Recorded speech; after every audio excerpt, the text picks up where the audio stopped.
At his body, he's wearing a black leather suit. Now, is that rock and roll or what? Come on, tell me about that. Come on, put that together. All right, so I want to show you now the Numerals Suite. I mentioned before that Erte created an entire series of the alphabet in human figures. He did the same thing with the numerals. So all you folks that are in the financial industries, pay attention, because you're going to find this real interesting. So this is the numerals. Now, the first work is the number 1. I'm going to hold this up. Andre, I guess you're going to be my guy here. And so here is the work, which is a serigraph. And I don't know if you can see the metallics, but he's actually using a silver ink in this work of art. So look at this. You got the chain coming down with that exotic crown the woman is looking through. And then she's behind the chain and pulling out the little beads of the chain to, cover her body.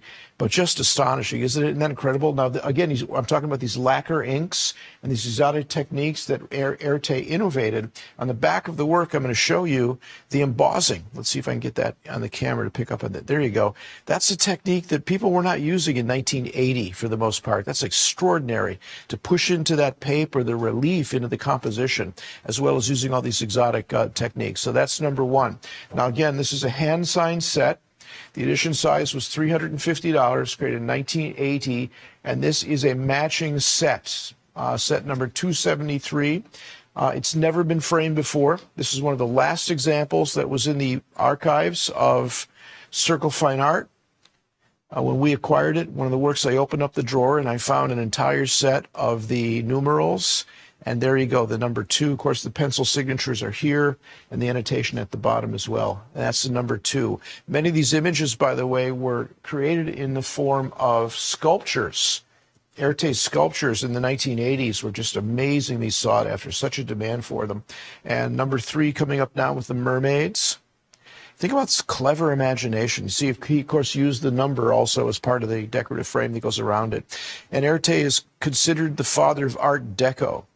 And Art Deco is, of course, a style which is still to this day ubiquitous. We see Art Deco everywhere around us. And it's been defined as the combination of the curvilinear lines of Art Nouveau. Art Nouveau had arabesques and curvilinears and serpentine lines. And Erte took those elements of Art Nouveau and fused them with the geometry of modernism. Cubism, constructivism, eventually ended up in mid-century modern design. But the fusion of those two styles is what became known as Art Deco. And Erte, of course, is considered the father of Art Deco. He would push compliments away like that and say, no, I'm not really the father. But the whole world considers Erte the father of Art Deco. He designed sets for major motion pictures. He designed costumes and sets for the movie Ben-Hur. Some of you might remember that movie if you're from my generation. He did costume designs for Busby Berkeley movies, the Folies Bergère in Paris. I mean, just on and on. His credentials are absolutely extraordinary. Did Harper's Bazaar and Vogue magazine covers for something like 40 years. Cover after cover after cover. I mean, just an incredible body of work that he created. This is one of my favorites, the Griffin, which is the number 5. Isn't that fabulous? Look at the wings. Just incredible. And once again, with the embossing and, of course, with the lacquered inks, the metallic inks, etc. Number 6 is one of the most interesting. It's a Roman Chariot. And you see the shield, of course, charioteer there. And look at the costume of the charioteer.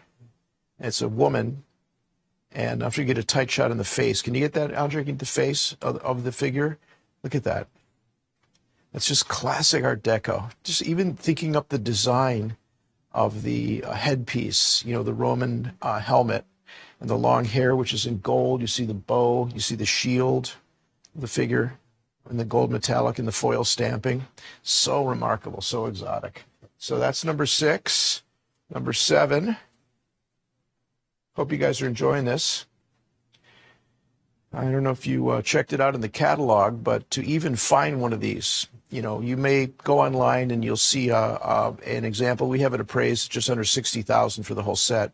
You might find a set, listed online from a gallery. Call them up and see if they have it. So, a lot of times the galleries will just list things on their website to get people to call up, and then they'll, of course, try and have you collect something else. And if they do have one, see if you can find one in mint condition that came directly from the publisher that's never been framed before, never been exposed to light.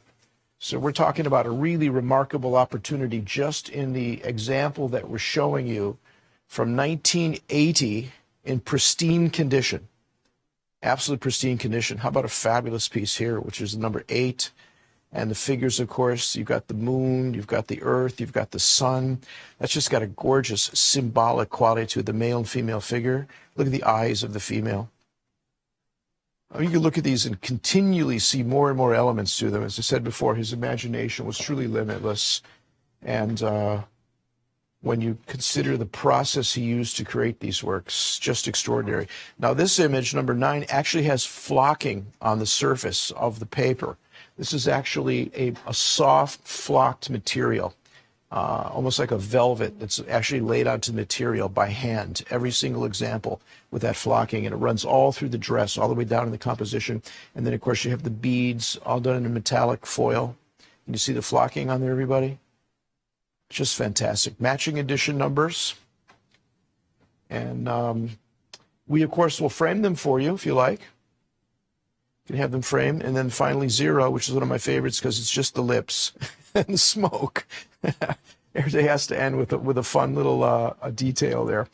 All right, so what was the original price on this? I had it on the screen, but I didn't take notice. Like 39,000. 39,000. Yeah. Okay, our normal opening bid for this is 39,000. As Cole mentioned, we're doing a special sale on Erte and several of the works, special works in the catalog. We're saying, hey, we want people to have a chance to collect really important Ertes. So the opening bid is now $27,000 for the entire set, the complete